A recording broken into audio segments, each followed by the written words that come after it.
like I'm on that heron. And bitches think they better, I don't know what they're on. Turn your speakers up to the max when we're on. Everybody gonna roll with me from here on. This is The Rise with Brooklyn Jones. We're talking to Terry Dexter today, who is an amazing singer and songwriter from Detroit. It's so cold in the D. Child. Yes, I'm excited though, man, because you are a freaking powerhouse. Like, I love your voice.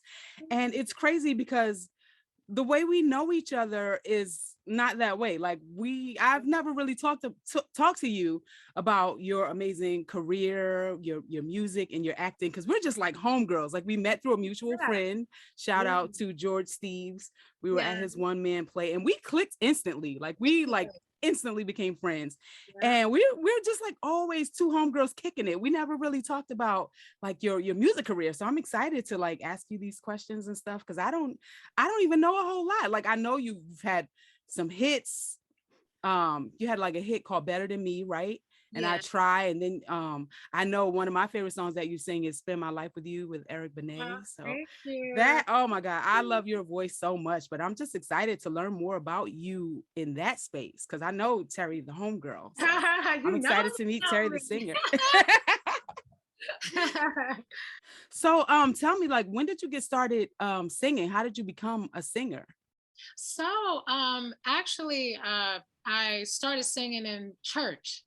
And as a kid, I can tell my uncle, so the day actually, I used to sing around the house and write music. And I think my family just got numb to it. Like I did it so much, because when you're that young, you're just honing it and working on it.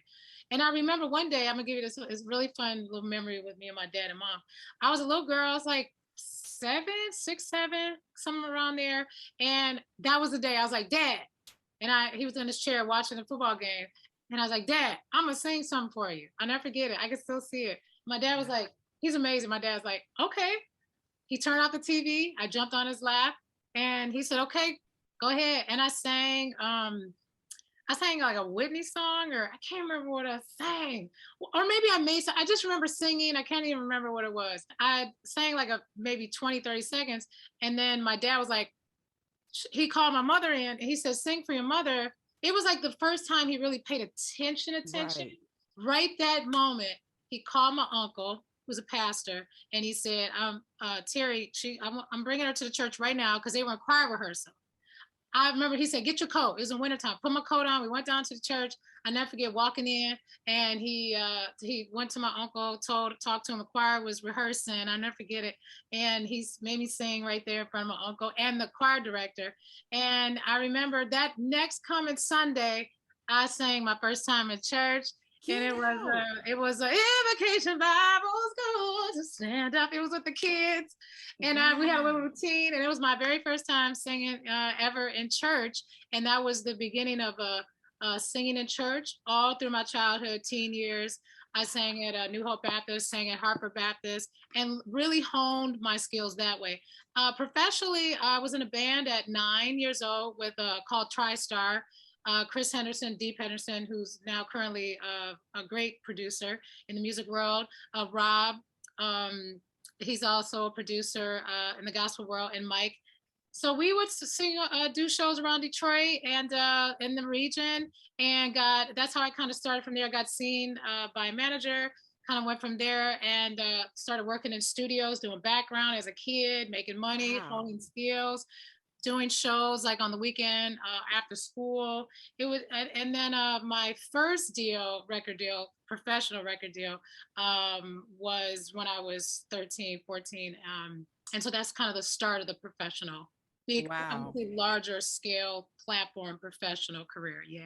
I mean, I commend you from the beginning when your dad was like, I'm taking you to the church, sing for these people. And you sang, because a lot of kids are talented in the house and they'll perform for their parents or whatever. But when you're like, sing for your uncle, they clam up. They're like, no, I'm shy. You know what I mean? So you weren't shy. You just went up there and did it. You know, it's really interesting too, because it's the only thing my father knew to do was my daughter can sing. Okay, church. You know what I mean? That's Detroit. I'm sure it's other places too. Yeah. But Detroit is so rich in the so many great Baptist churches in Detroit, great church community, and a lot of great musicians and singers. That's how we start out. Really, is Right. singing for the Lord and singing Yeah. pure love, and that's how we learn our sound and our style. Yeah, I used to sing in church, but our Ah. choir was no good. Our choir was horrible. We were the church that would come and sing at your church, and the audience would be like, "Take your time, baby." That's how you know you sound terrible, when they be like, "Take your time." That was Well, us. you know what it is about church too, and it's such a great blessing to start there, because no matter how you sound, they're not judgmental. It's Mhm. always open with love. Now, if you're on a professional stage, right, Right. and singing in front of all kinds of different people, it's different energy, because it's a little bit more expected. Like, okay, I feel like when you're a kid or a young person, people are a little bit more forgiving, open. Mhm. But in church, no matter how you sound, it is coming from love, and they just Right. embrace it. Now, if you really can sing, Yeah. man, it really gives you that lift and Yes. that support. And then number one, it just really shows you how to sing with your Mhm. emotions and your spirit, which Yeah. is something, no matter what type of genre you sing, that's always the core of the best, most authentic, I would say, true music anyway, right? Yeah, I feel like you can always tell when a singer originated in church. Like, they Yeah. just have the soul that some singers don't have. You can always tell. Like, before you even told me, I started out in church. I'm like, I already knew that. I could tell. You got that deep soul singing. It's like dark chocolate. You know what I'm saying? Thank you, Mama. And you know what? It's also Detroit.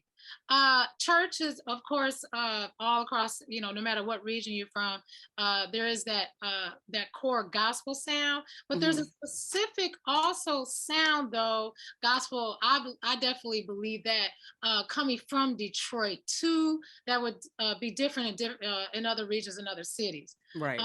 It's a sound that Detroit singers and musicians have, even the musicians too. Wow. So when Yeah. you were singing backup professionally, you were doing all that in Detroit, or did they start flying you out to other Well, places? yeah. So actually, I worked with a woman named Cynthia Gertie. She was like my mentor, like a mother figure, a music mother, and but also just a great mentor for me. Um, I started doing sessions when I was gosh, I like 10, 11. I remember being a little girl with adults. My mom was always there, in the Mhm. other room. She was so awesome, just patiently waiting for hours as I do background sessions.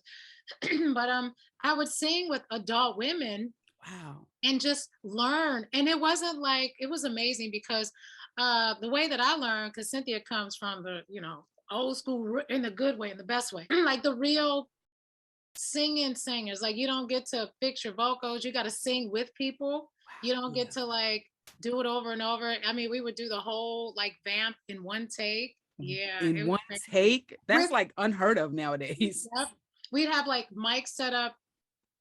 I remember this. That's how I learned. We're learning how to blend with other singers, not just by myself. Now I've done that too. I would do Mhm. all the background by myself, all the different notes.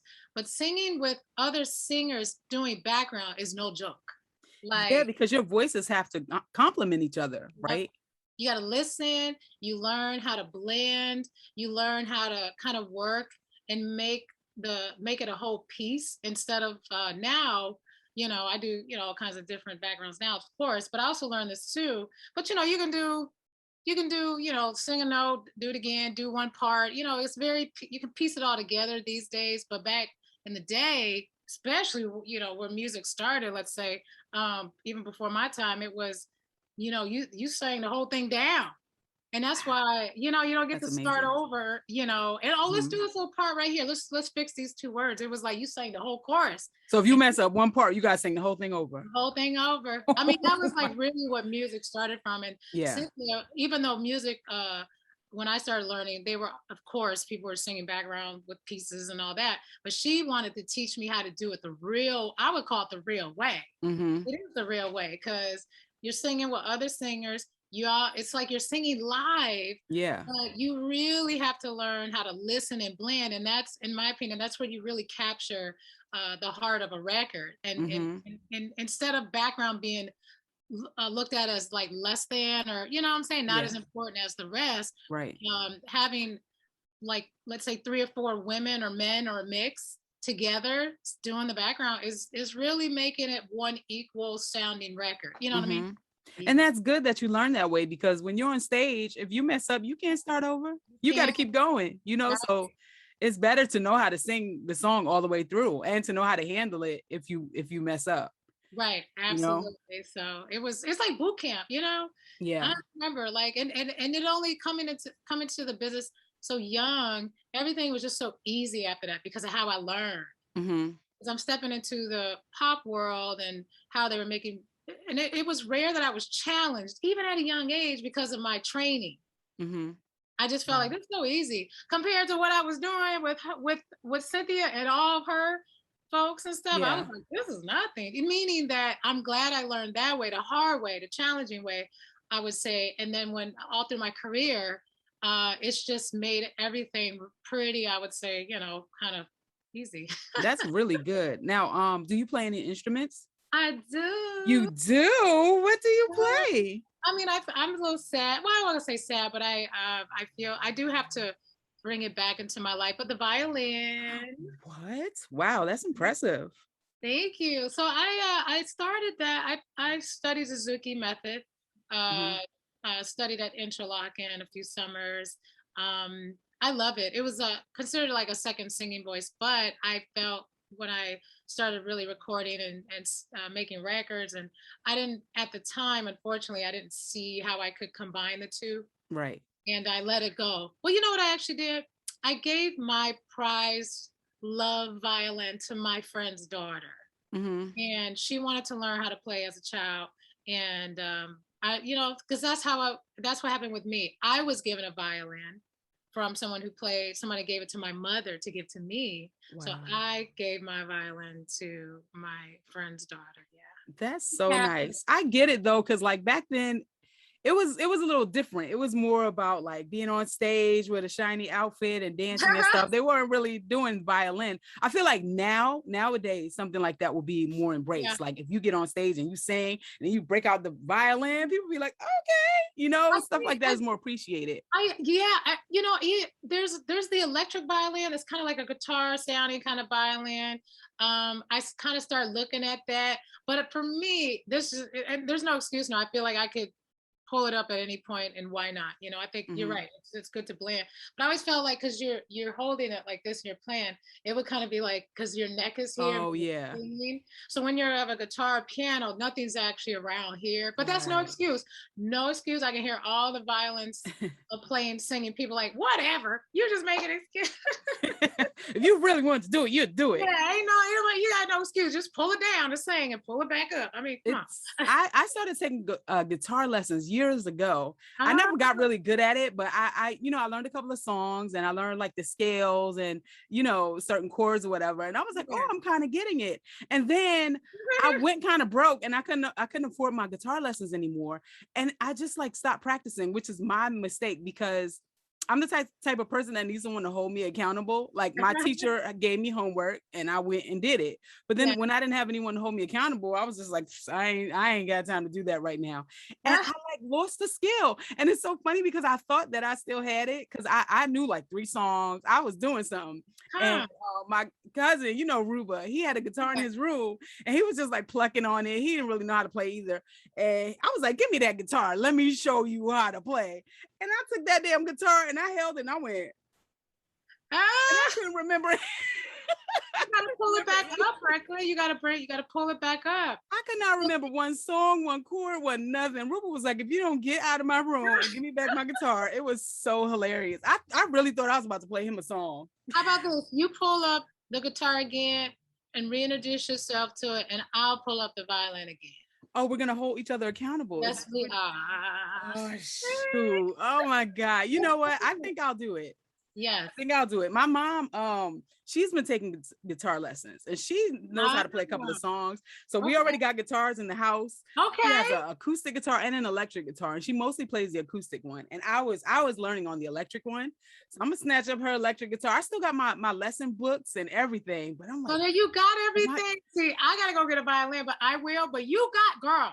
I have not I don't remember anything I learned. I guess if I really study it, I'll figure it out. You never forget. You don't think so? Once you start like once it's in your hands and in your body and you just let it go, you'll get it. It'll come right back. Trust Let's me. let's make a deal, okay? Okay. Let's both pick up the instruments and give each other a year, and then we'll come back on this podcast and play each other a song. You play me a song on violin, and I'll play you a song on the guitar. You got it. That's it. Okay. Look, accountability. Now everybody's gonna be like, "Where's that song?" Now we have to do it. They're like, "What's the date?" Okay, next year. No, we're gonna do this. It'll be before that, but we're gonna give it. We'll give it a year, but it's gonna be before that. I love it. I'm excited. I'm scared, but I'm excited because child, that's one of my problems and one of my New Year's resolutions is like sticking to stuff. Cause I'd be like, I'm gonna do it. And then I do it a couple of times and be on to the next thing. You know what I'm saying? My attention span is so I gotta stick to it. It's hard. I feel like, but you know what? You're right. It's especially nowadays, so much distraction. Yeah, there's so much going on. I was just talking to my sister. She was like, yeah, I'm trying to get ready for like she's getting her master's, and she's like, every time I get online to finish the paperwork, I'm like looking at Instagram, looking at different social medias. I'm reading stuff on YouTube. You know, she's I do that so much. Everything. Yeah, I'll go online to do something specific and get caught up in social media, and then don't even do what I went on there to do. Right. I mean, I deleted the we love all that. You know, it's such a blessing for all of our lives to be able to like work connecting and be able to have platforms and keep it connected to so many of us. But when it's like we got to do something, it's hard. I do that with songwriting. I was trying to write a song. Boy, I'm in the midst of it. And it's so, oh my gosh, like, because I write lyrics on my phone, you know, on the notes, and I use my phone apps and stuff. And every time there's like, oh wait, let me see here. Finish a lyric, and I'm like, let me see what's going on over here. It's hard. You know what I did? Because I was starting to get overwhelmed with social media, and it was starting to stress me out a little bit. It was kind of depressing because like every time I opened it, it was like some bad news, something bad happened to somebody. And then like sometimes I would get into arguments with people, and I'm like, why am I arguing with strangers? Like, I don't know these people. They're just words on the screen, and they get my pressure all up. Like, why am I even talking to them? So I had to take a step back. Like, you know what? I ain't talking to these dumbass people that I don't even know. And I took like a couple of days where I was like, you know what? I have to go on there to check my messages because sometimes I get booked for comedy shows on there. So I'm like, I'm gonna go on there, check my messages, and leave and not go back on for the rest of the day. And I did that for a few days, and it was probably the most peaceful few days that I've had in a long time. So you know what I did? I deleted the icons off of my homepage on my phone. So when I pull up my phone, the first thing I see is not like Instagram or Facebook or Twitter. I have to like do the pull down and search. I have to search for the apps to get to them. So that lets me because sometimes it becomes second nature. Like you go on and you just press it. But now that they're not right there, it reminds me like, hey, you shouldn't even be on here. Like you have to go through the motions of searching for the app. So like that'll let me know, do I really want to get on here? Do I want to go through all that? And then it kind of helps because it's like, no, I'm not doing it. I should try that. That's a good idea because then if you have to search for it, then a lot of times you're not going to do that. Yeah, because sometimes you forget that you promised yourself that you're not going to go on there because you're just so used to doing it. But if you have to go through a couple of extra steps, it'll remind you like, you know what, why aren't my icons here? Oh, because I'm not supposed to be on here. I love that. Yeah. I have to do that too because it's helped me a lot. Like I still go on social media, but I haven't been like sitting on there all day like I was. I only started this like 4 days ago. It's like a drug. Like you have to wean yourself off of it. You can't just go cold turkey. You have to go on a little bit. But I have found that I'm pulling back and it's peaceful and I'm being more productive. Yeah, especially that a lot of us are at home a lot more, you know, especially in the last 2 years, although we've been starting to move out and do things, but now we're at this point, as we know today, but many people are now at home again. And that's the thing. It's what do you do besides you could, you know, there's lots of things you can do, obviously, working, and especially in the creative world, you know, there's many things you can do. Even in my studio, I record here, it's all, you know, but getting out of the house, a lot of times, you know, you're not on your social media page, especially with people, but being at home, I think it's just really made it more people more leaning on like social media because we're just at home. Yeah. And a lot of people are lonely. Like a lot of people live alone or they live with people they don't really like. So they look to social media for somebody to talk to, you know? Yeah. So I get it. That's another reason. Yeah. A lot of people do live alone and Yeah, and you don't want to be around people in real life because it's at this point you got to be Yeah, careful. So exactly. right, the next best thing is social media. Wow, that's true. Yeah, I think God blessed me with being an introvert because it hasn't really been hard for me to be away from people because I don't really want to be around people most of the time anyway. Like I like people in doses, like especially like I love my friends. So I'll go out and hang out with my friends and I have a wonderful time with them. But then when I'm home, not seeing anybody for a while, I'm fine. Like I like being to myself. But also I have my mom here and my mom and I are like best friends. So it's Mhm. easy to not have to be around people because I have my friend here Right, with me, you know. right, So right. yeah, but it's made it easier in the pandemic because I'm like, you know what, I'm just sit in my room. I was doing this before the pandemic. I Now used to be you're in the like, house all the time anyway. I'm like, y'all late. I've been doing this. I heard this quote during the pandemic too on a documentary. A woman was talking. She was like world traveler and everything. She Mhm. said something about I'm not gonna get it correct, totally correct, but she was trying to say that something about I'll paraphrase it like you you have to really be worth her time to be Mhm. around her Mhm. over her solitude. Yes, I And feel that so that much. word solitude, she said, you really have to be an extraordinary, not extraordinary, but just someone whose energy and whose presence really brings something positive and Yeah. good. Because my solitude is the Yeah. best. I've been living by that for the past couple of years and it's been great for me. Basically I've just been protecting my peace. You know what I'm saying? So Yeah, I spend my time communicating and hanging with people who don't take away from my peace. They add something to my life. Like they'll make me happy, they'll make me glad to talk to them. Like if I walk away from a person not feeling better than I did before or at least the same, then right. I don't want to talk to them. Like if I walk away from you and I feel worse than I did before, then why do I keep talking to you? You know what I'm saying? So that's Right. helped me a lot because there've been like a couple of friends that I've had and I've known them for a long time. And sometimes when you know people for a long time, you get used to them Mhm. and you just hang out with them because that's what you know. But a lot of times you're like, damn, that person gets on my goddamn nerves. Like, why Right. do I keep talking? Every time I go away from talking to them, I'm like stressed out or I've got anxiety or I feel like they've taken some of my energy, and you have to like have the courage to pull yourself away from that Do it situation. in Once you do it, doses. Do it yeah, in doses. Yep. It's yeah, so once you especially do it, you're nowadays. like, wow, I feel peace. So I've just been trying to surround myself with people who bring me some kind of joy. Yeah, Yeah. absolutely. Positive. And being around people that have the same moral compass. Yes, that's so That's important. important. Yeah. That is, you can't even have a 2-second conversation with somebody that doesn't have the same moral compass Mm-mm. as you. You know what I mean? That's really really true. I feel like I've been blessed though with I've had some really I have some really really great friends who are very similar in personality Yeah. and moral compass to me. So, I guess birds of a feather, you know what I'm saying? So Rock together. That's it's true. It's so so you've been singing since you were a child and you were professional like all the way up until now. Have you ever had like a regular job or have you always been like a singer and actor? Have you ever like worked in the office or worked at a store or something like that? I did. You did? I was so after my first record deal experience, I got a job at a clothing store as a teenager. Mm-hmm. And I worked at I remember big and tall clothing store. And I also waitress because I went to the University of Michigan for about a year and then got signed to Warner Brothers at 19. So from 17 to 19, I worked at the clothing store and at the same time, though I was a waitress. And then I left the clothing store job because I was going to school. I wanted to, you know what it was?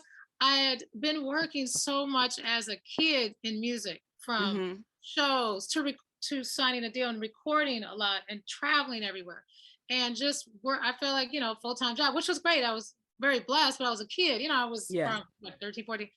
And so then I remember I just wanted to understand and feel like what it was like to just be like regular. Not I want to say Yeah. regular, like Regular not kid, like be a an young, everyday person. yeah, no, I'll say somewhat because we're all special in our own ways, Yeah. right?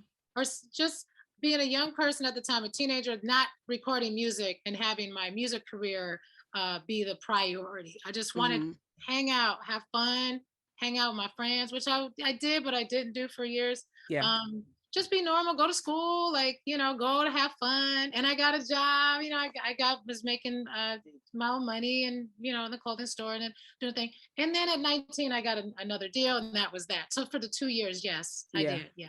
Oh, okay. Well, you got a little bit of regular everyday life Yeah. experience. Well, I was still at the time doing music too, but Mm-hmm. and then it's funny because when you have that in you, Yeah. you try to go like I was like I just want to be a teen and have fun and hang out and party and hang out with my friends and just just not be in the studio, not working, not be on a plane every day. I just wanted Mm-hmm. that to see what that was like and maybe just keep going. I didn't know, just be open to whatever, Yeah. however I feel. But the gift, that gift in you is like, hold on, I'll wait for like 2 seconds and then I need to be the priority. I need to come out, and it just really that starts to really enrapture you. Like it's interesting because like every day I started feeling like I needed to create more music more, and it just built up, and finally I said, all right, that's it. I got to go back to Yeah. full commitment to music, and within a year I had a new deal. So Wow. It's good yeah, that you had that though. You can't say that you missed out on anything. yeah, You had yeah. a And real childhood. You had a career. it's important too because my parents, that's another thing. My parents were very supportive and very much about me still having a full life. Mm-hmm. So, that's important. A lot of parents that have children in music or actors or creatives or even sports or Yeah. entertainment in general. That's important because I didn't have parents that were obsessed or kind of focused so much on like my music career. My mother and father were very much about, okay, this is what you can go to town and do this, but you got to make sure you get home to play in your game.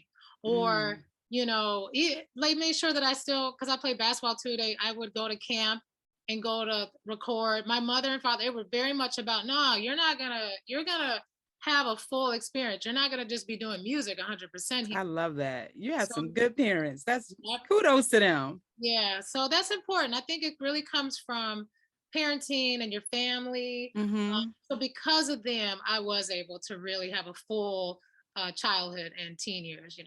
Thanks, That is Mom, amazing. Daddy. Yeah, thanks to them. So how did you transition from singing to acting?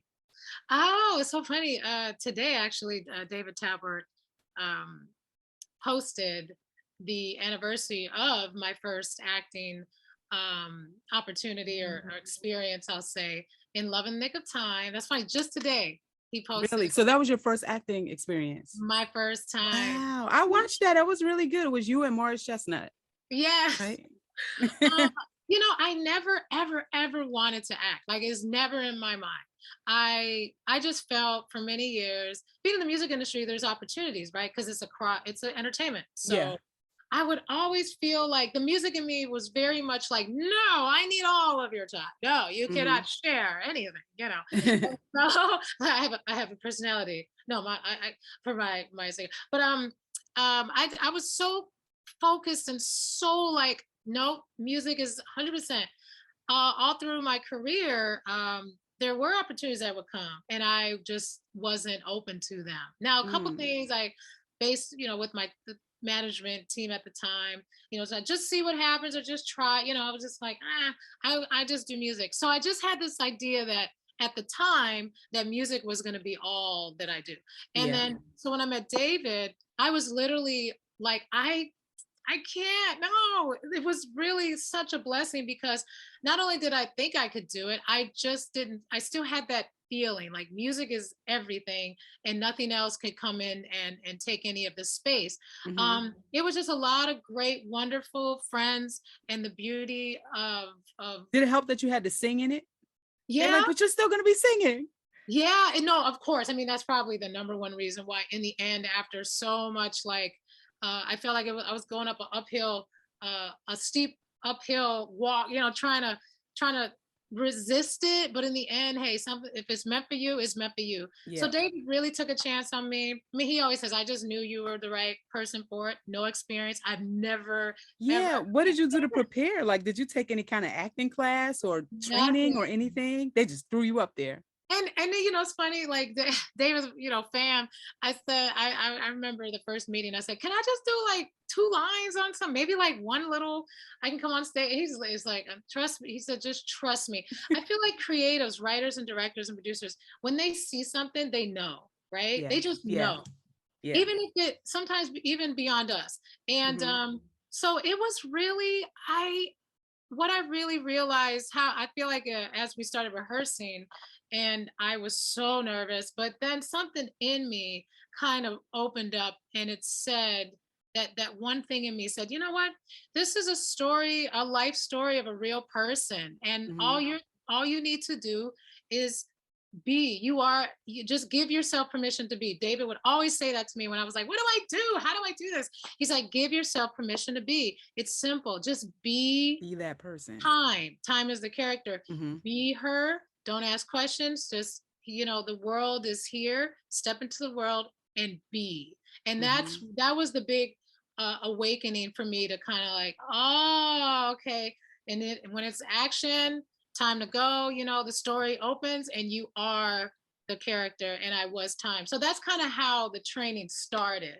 Hmm. You know, the other part of it too is theater. Yeah. So such an amazing platform. It's so different, right, than Yeah. television. Yeah. No, so different. And it's when you start, like we were talking about earlier with music, you start it and you going all the way through the story. Yeah. You can't cut. Let me do that over on stage. You just got to Yes, do it. If you mess up, you got to keep going. absolutely. And when you do theater, as you know, Brooklyn, the we do blocking, and you know where to go and move. But by the time you do that first show, it's so in your body, you're not even thinking about that. Hmm. So it's not like when movies and film, where you're getting direction sometimes on the spot. Well, Yeah. mostly, you know, you hear this here, and it's a whole different thing, right? And theater is so, I would say, you're really how you say, sharing so raw, very raw and real with the audience too. Yeah. Even Hmm. though you're not, I mean, obviously they're not in, the audience is obviously not in the world, but in a sense, it's part of that energy and the fuel that inspires you becoming that character in theater. So it's such an amazing platform. So it's the best training. Hmm. Right? And So since then, you've done television and film. So it's kind of yes, catapulted you from. absolutely. I feel like, you know, starting to doing all those months on the road, and becoming time and playing and working with all these great actors like Morris and Ellie, and the entire cast. Hmm. Um, you know, you learn every day in theater. It's like the best acting class ever. Yeah. And you're live. You don't get to cut, you know, I gotta do that again. No, you're Yeah. gone for the next 2 hours. Yeah. And you get instant feedback from the audience. Instant, instant feedback. It also helps. I feel like this has been another great tool of theater learning. You learn how to, you know, because when we did Love at the Time, we're in pretty large theaters. Some, you know, thousands, few thousand people, two, four, Hmm. 5,000, and you know, there's noises and things. Yeah. There's somebody's phone or something. You know, of course, people are trying to be as polite as they can, but you know, you never know. The laughter, you know, when they're laughing or when they're clapping or just sounds. You learn how to kind of like focus, Hmm. really like focus, because you got to be able to go through bring the story to life the entire time, and make sure that there's no outside distractions because you're in the world, right? Yeah. So that was the best. That was one of the best lessons, because film and television, you it just has given me that focus, because with everything going on in a film set or television set, there's so much happening. Yeah. And as soon as you sit, you know, you're in your spot or you're in your place and you're getting ready to bring the story to life, it's like I'm here and I don't Yeah. even hear or see anything else, you know. Yeah. I love that. That's so good. So what do you feel like has been your favorite accomplishment in your career so far? Ah, you know, I would say my my proudest, most heart accomplishment was my Listen album. Mm-hmm. My Listen album, I that was created after my mentor, my great friend and songwriting partner Sammy passed away Mm-hmm. unexpectedly, and that project came right after. Literally, I was signing that deal the weekend that Sammy transitioned into the spirit world, and so it was such a healing project. But I really wanted to not only heal myself, but help and support and heal others Mm-hmm. and inspire others. So that album and that whole project to me is really, it was so full of heart, and the feedback from so many people. It's like Yeah. performing and entertaining is one thing, but being of service Yeah. and giving back and bringing love and healing and joy to others in the Mm-hmm. deepest way, there's no comparison. That's So true. And those are the best types of entertainers who actually want to give joy and happiness to others, not just for the attention, but they're giving something at the same time. exactly. And so I love that.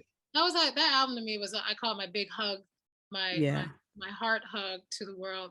And so that would be my most Mm-hmm. proudest project. So what are your career goals right now, or your dreams moving forward? Like, what would you like to do now?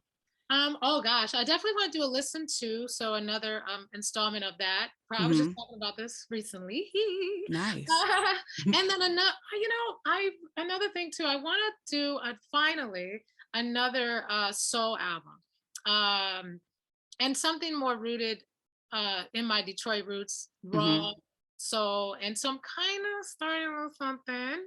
And Nice. I'm excited. yeah, and then in as an actor, I really, I'm so blessed and grateful for all the wonderful projects. Currently House Divided is out now, the new season. um More roles that speak to kind of in the same along the lines of what I do musically. Mhm. um Wait, you said House Divided is out now. Tell everybody where they can watch that and oh when. yes, I had to throw Get it that out in there. there. Yes. So we're season 4 was just released today. You can see it on All Black platform. It's also on WeTV. But All Black is it's an original series. So Mhm. we're now season 4. So I'm so happy and grateful to have been part of the story for What's so. your character? Who do you play? I need to My watch name, that. I need something to binge watch. yes. My name is Eileen.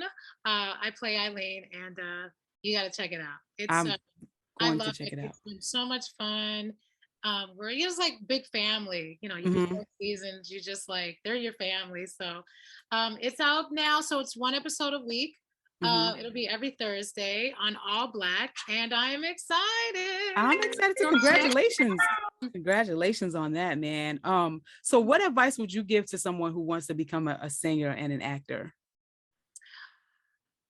I would say lead, allow your gifts and your vision to lead the way for you. Mhm. Um, I think that, especially in music, everyone is, and acting too, we allow so much of the outside to influence what it is that we want to do, and our passions, and where we want to go with our careers, instead of really listening to ourselves. Right. And I did that too, a lot in my earlier in my careers. Just kind of listen to what other people wanted and how they saw me, and Right. felt like I didn't really have that voice. But when Mhm. I found it within myself, and I started really laying out what I wanted to do for myself, what was in my heart, what I Right. saw, the visions that I had for myself, instead of allowing the outside to kind of influence that. So Okay. that's what I would say. Follow your That's great gifts. advice. Okay, so we're going to take a quick break Yeah. and we'll be right back after this. What do you represent? Confidence, strength, loyalty. Your inner wolf will lead you to greatness. Recognize your potential. Recognize your truth. Brooklyn Bam sneakers only available at recognize.com. All right, you guys, we are back with Terry Dexter. This has been such a fun interview. Thank you for chatting with me. Thank you, and so enlightening too. You're all, you're such a world. You're so worldly and so wise and so. Thank you. Also, thank you. That's so sweet. Yes, and hilarious. Thank you. That's so sweet of you to say. We were talking about going dancing after the panorama is over. Terry's always trying to drag me out dancing. I am the Black person that can't dance. Like, I can do a little two-step, but I'm not really a dancer. Like, I can't really dance. Yes, you can. Yes, you can. And I'm so shy. I'm so socially awkward. Like, it's so funny. Like, people don't get this about me because, like, I'm kind of rough. I'm from Brooklyn. I'm a comedian. So I get on stage and I'll crack jokes. But in everyday life, I'm super socially awkward. Like, parties freak me out. I'm such a weirdo. I'm glad you love me anyway, but I'm such a weirdo. I need to come out of my shell and just dance and have a drink or two. we have fun. We have a lot of fun. We do. Oh my God. I remember one time we went out, you were like, let's go out dancing. And I went out with you. I went out with you, and it was like a couple of your friends.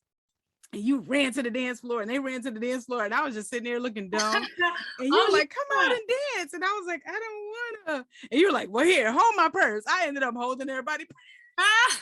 You were observing. You know what? That's something too that I feel like it's a good balance, because like you observe. There's so much going on, and you're, whenever I came back, you're like, I'm just checking. There's so much. I remember that part. What was that like before everything? It was before the pandemic. I am that person. Like, I like to be out. I like to observe. I like to people watch. I'm not big on dancing. Like, once in a while I'll get out there and dance. Yeah. But most of the time I just like to observe and just hang out and take in the scene. But I don't know. Some of my friends are like, get out here and dance. And they like grab me and drag me onto the dance floor. And I hate that, because I'm like, can I have my kind of fun? Like, I don't come out there and drag you off the dance floor and be like, get over here and sit down with me and talk to me. Like, I have my own version of fun, Yeah, I love it. Yeah, I love it. It's a good blend, because it's kind of like, it's good to, I feel like, I love to like, let's dance all night. And then sometimes I overdo it and wear myself out. And I love, like, when we go out and hang, you kind of bring me to a middle. And I kind of pull you a little bit more, like, and then you pull me. So it's like, it's just a great, nice blend, and a good, kind of calm but still having fun energy. That's what's amazing. That's so true. Because I'm like kind of relaxed and chill, but I'm also like mad goofy, and I joke around a lot. So it's like a little balance. That's a great balance. Thank you. Because I'm like, I think sometimes I'm like, my friends probably think I'm so damn boring. Like, oh, you're so fun. No, we have great conversation. We laugh. We have fun. We do. Yeah. Yay. That makes me happy. Okay, I have a fun question for you. Okay. You ready?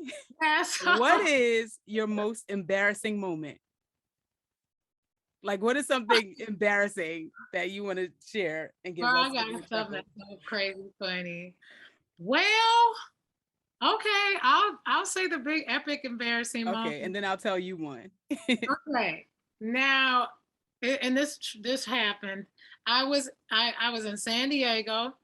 I couldn't wait to just a career embarrassing moment, but it is.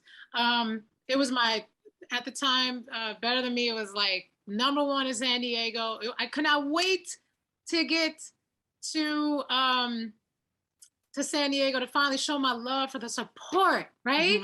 Huge music show, like, and I was one of the, I couldn't wait. But the day before, I was in another Sand City. Okay. So, oh my gosh. So I remember there were, it was a big audience, love everywhere. And I was so tired and I was delirious. And they announced, the big beginning, and dancers run up and the music starts, everybody. And then I used to start my show with singing an Aretha intro, and I would add the city I'm in the song. And it was a cappella. And I said, San another city. Oh no, Did you get booed? And the crowd went from, and it was thousands. The crowd went from mass love, lower, lower, lower. And meanwhile, I'm singing a cappella with my eyes closed. So I couldn't see everybody telling me, Terry, stop, you're saying the wrong city. Because I was like singing and everybody's in front of me, but they didn't want to touch me. So I didn't go like, sound funny. How did you recover from that? I said the wrong city. They booed me thousands because I didn't. I opened my eyes and I'll never forget my amazing great friend and dancer Kim. She goes, Terry. She had my face. We're backstage and she's like, it's San Diego, and I was like, you know what I did? So let me talk about the recovery. Okay. First of all, my heart dropped. I saw everybody's just like, oh gosh, the whole crowd is booed. Like you can't even say the city. So I get on stage, do the first song, and then I stopped before the second. I said, stop. And everybody, I'll never forget, I said, you know what? I just started saying, I am so ridiculously stoned. And I said all kinds of stuff. I said, I am so sorry. I can't even believe this. Y'all have been so amazing to me. And I'm just an idiot. I just started, telling them how crazy I was. And I was like, oh, I'm so sorry. And just apologize. And because of that, I'm going to sing straight away like I never did before. And I sang myself so hard on that song. On the ground. And by the time I ended it, they were clapping. Oh, yeah, they understand. The next day, the newspaper the next day talked about it. Yes, but they ain't good for nothing. You're trying to forget about it. They're gonna go publish it. Come on, news. But I'll edit and say I had dreams about that night for so long after, though. When you're laying down at night thinking about all the dumb stuff you did, that's like the thing that pops up to the top. I mean, I had nightmares. I would relive it in dreams. Because it's like the worst nightmare for a singer. Like you say the wrong city and the entire crowd just like get out. Oh, that's awful. I get it though. Embarrassing. That's horrible. But the good thing about it is like an audience is pretty understanding if you just go heart to heart with them and just keep it real. You know what I'm saying? Don't try to play it off. Yep, I didn't keep singing like I'm just gonna, and I made a laugh. I just said I'm so crazy, and I didn't give them no excuse. I wasn't like I was so tired. I'm ridiculous. I should know the name of the city. Y'all have been the most amazing support, and I even said that, and I said I don't have no freaking excuse. I said, I said certain ways I can't say here, but yeah. And I was just like, and I, one thing I never forget, I heard a voice from the front, and I can hear it was one little voice that pierced through it. I said, "We still love you." Oh, see, that's the one you need. That's the one that'll keep you going. You just need that one person that, you know what, I'm singing this song to you. Yes. So what's your moment? Oh my God, I'm such a dork. I have so many embarrassing moments. I gotta go through the Rolodex because I have so many embarrassing moments. Let me think. One that comes to mind was I had a job. I'm not as fancy as you where I could just entertain all my life. I've had a lot of regular ass jobs. And I had this job working at like a graphic design agency as a project manager. And it was my very first day. And all the people were so nice. They were like, oh, come have lunch with us. And I'm like, okay. So we go out to have lunch and we go down the elevator and the lobby, the whole front is glass. So my new work friends decide that they're going to go through the revolving doors. But I decided I'm just going to go through the regular door. Girl, I walked through that door and it was not a door. It was a window. Boom, I walked right into the damn window. It made such a loud sound. It shook the whole building. My friends turned around like, what was that? And they saw me pressed up against the glass. I can see that. I can see that. Oh, man. And then I came out of the revolving doors. Huh? I can see it before you finish the whole story. I was like, yeah, oh. I'm just awkward. I'm a dork. I walk in the walls. I fall as tall as I am. You know I'm tall. I'm 5'9", just big as hell. I be falling. Crowd. Statuous. Thank you. But I be toppling over like some. I'm so awkward sometimes, but I've learned to embrace it. It is what it is. I am what I am. That's why I related so much to Issa Rae. Before she came out with Insecure, she had a show on YouTube called, I think it was called like The Diaries of an Awkward Black Girl, or The Misadventures of an Awkward Black Girl, or something like that. Yeah. For short, we called it Awkward Black Girl. And it was just about her being like a Black girl in the world and just being awkward as hell, and just like all kinds of embarrassing things happen to her.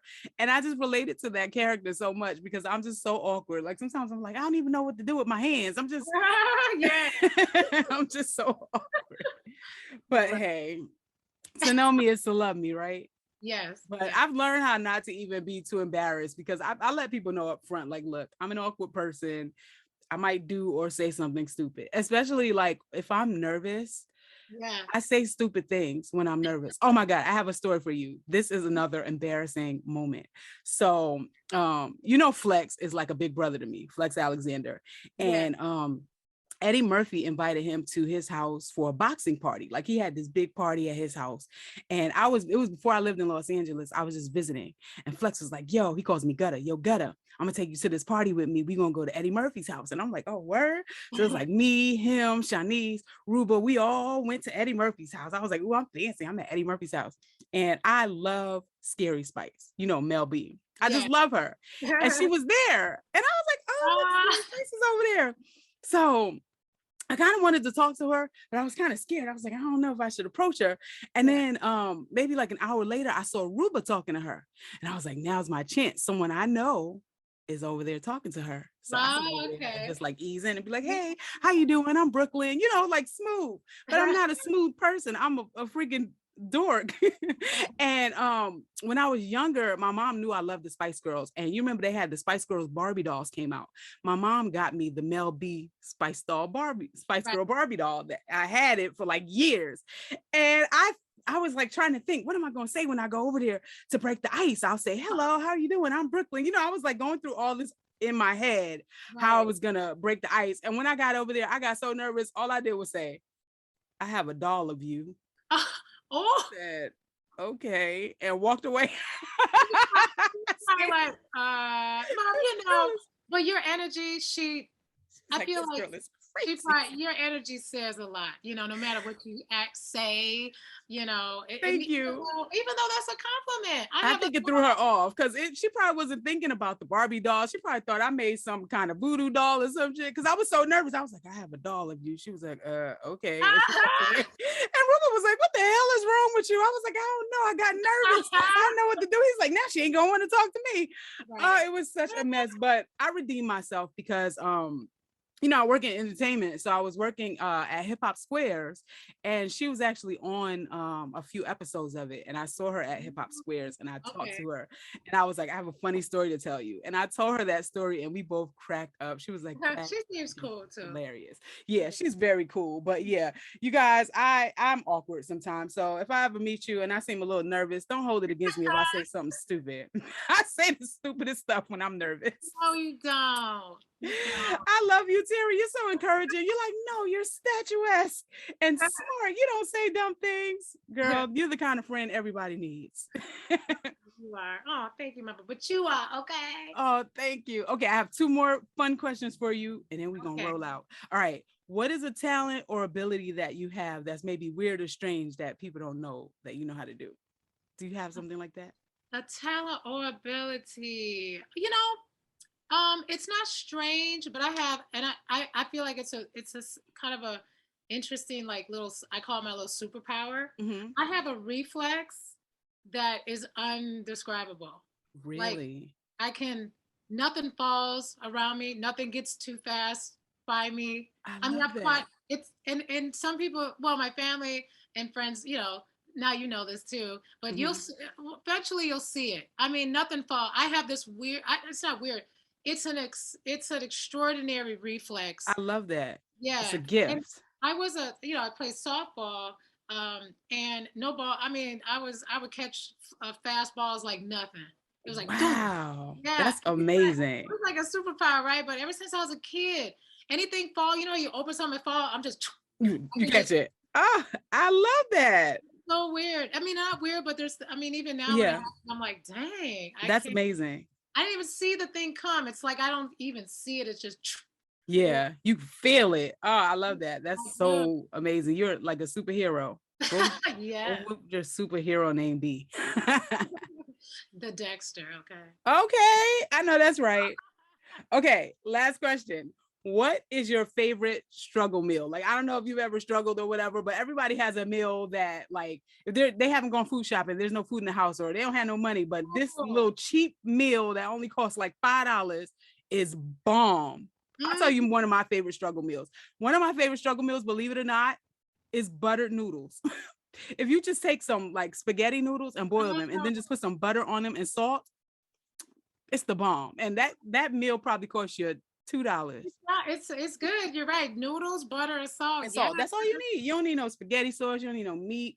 Nothing. Right. Just some butter. If you ain't got no butter, you can put some margarine. It fills you up. Yes, and it'll fill you up, and it's cheap. You can feed your whole family with some butter, some noodles, and some salt. Yeah, I'm trying to think. Oh, I do have one. I do.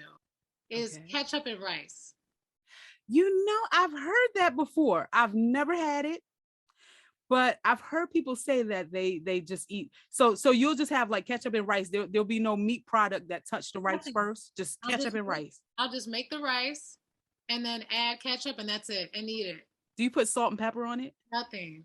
Okay, I'm gonna do that for Eat It or Beat It. You guys know I have a show called Eat It or Beat It where I try weird foods. And a lot of that stuff was good. Huh?